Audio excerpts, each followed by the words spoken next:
like a swarm of locusts. The Mongol horde emerged from the east, driven by a madman named Genghis Khan.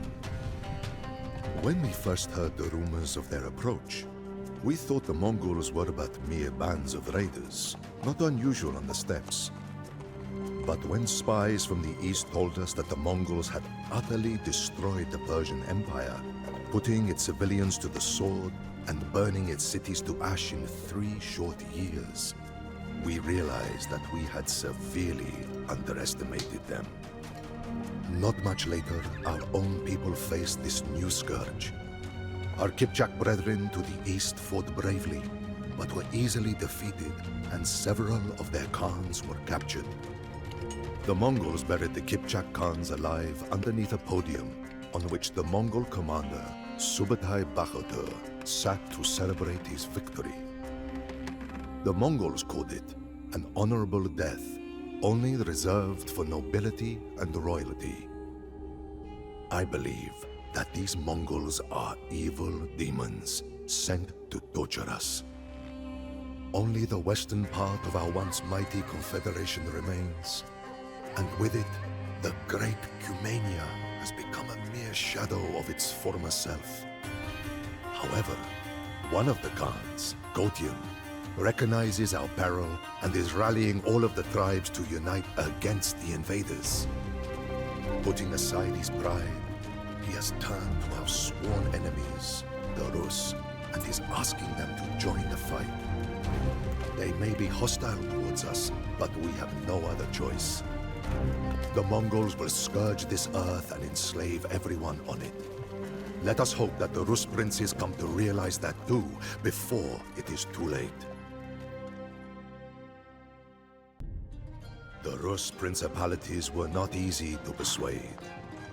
However, when news reached the Rus princes that a large Mongol army was riding west toward the Dnieper River, they accepted Kotyan's offer. Now, a united army of Rus soldiers and Cuman horsemen stand together to face the incoming Mongol horde. It is a magnificent sight to behold as our combined armies march to meet the Mongols on the field of battle.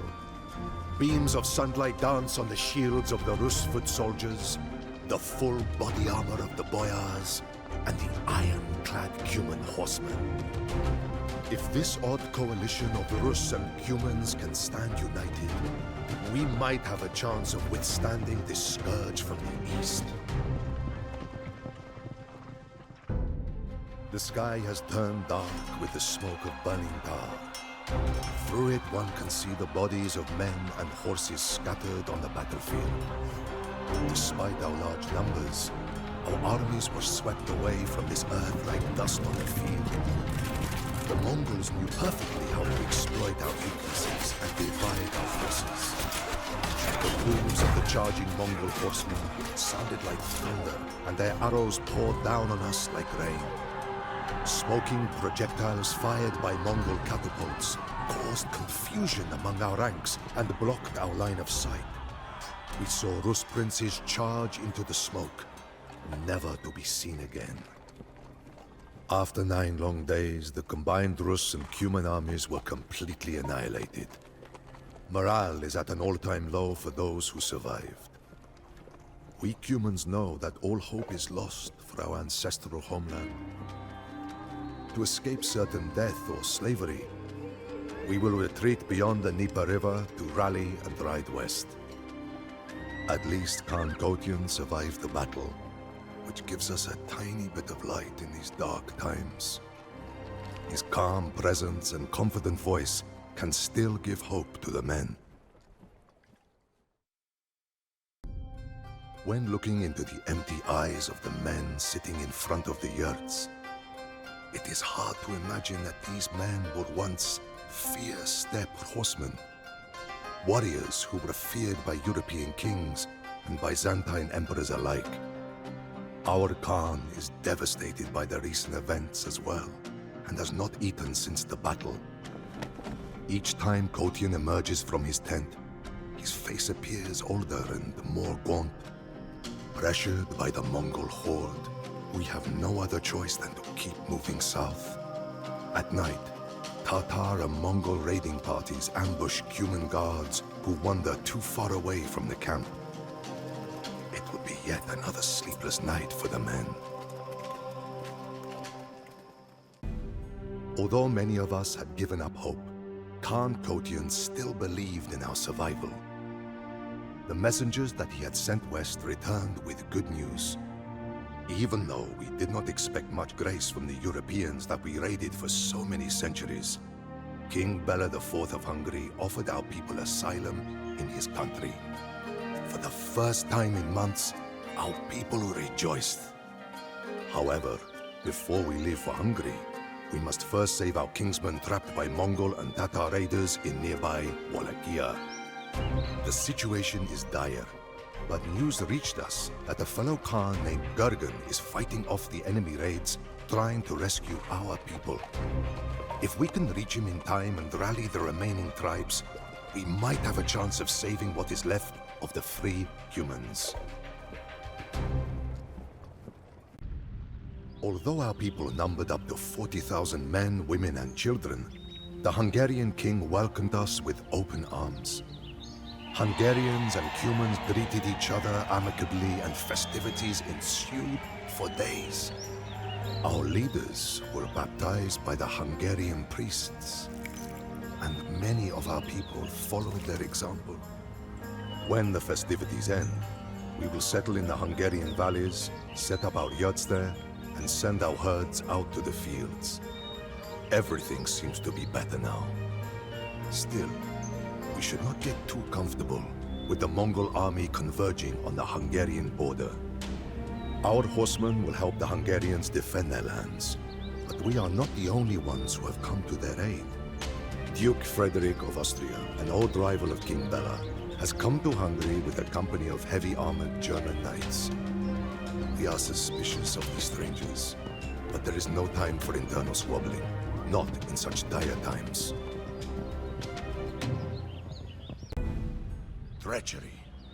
While attending a lavish feast thrown by a Hungarian lord, Khan Kotyan was murdered in cold blood by Hungarian and German knights.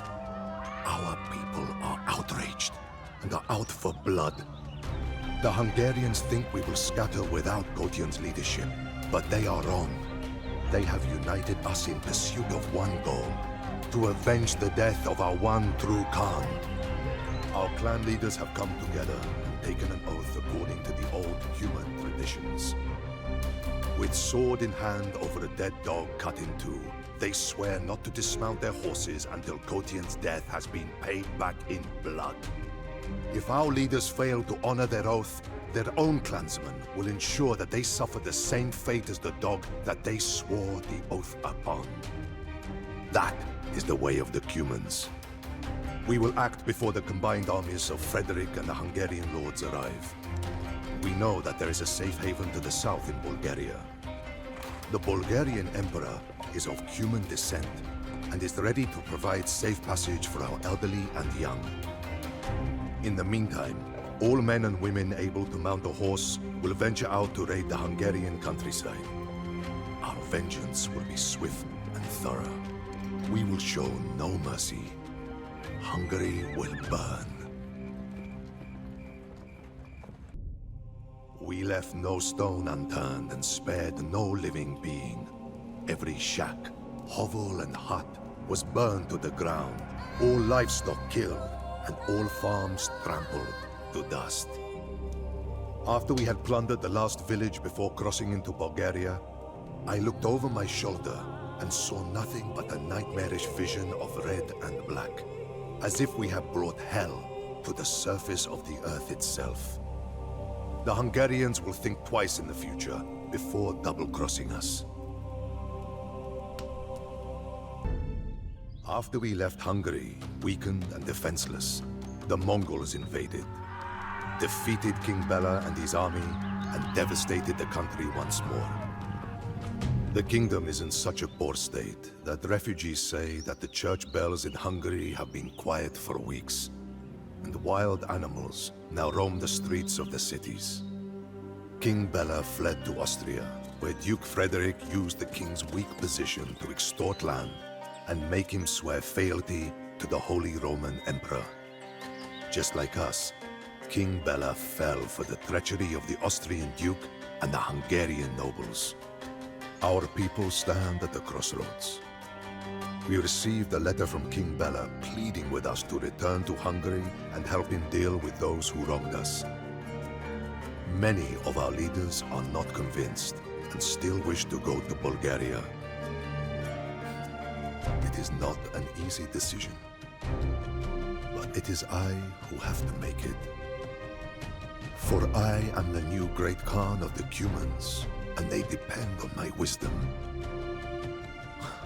I am no Kotyan, but I will follow in his footsteps and ensure the survival of our people and their legacy, something which he had fought so hard for.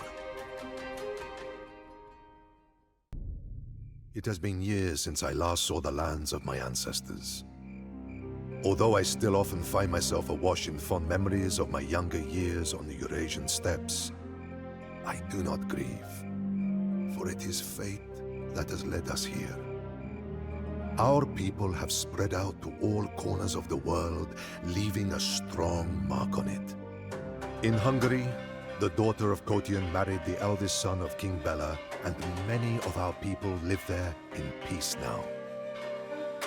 The Cumans, who were enslaved and sold by the Mongols years ago, have carved out a new empire in the Middle East.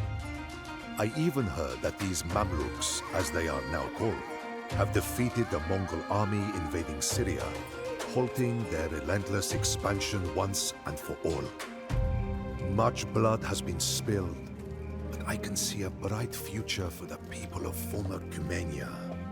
One where we, like our ancestors before us, will keep on shaping the records of history.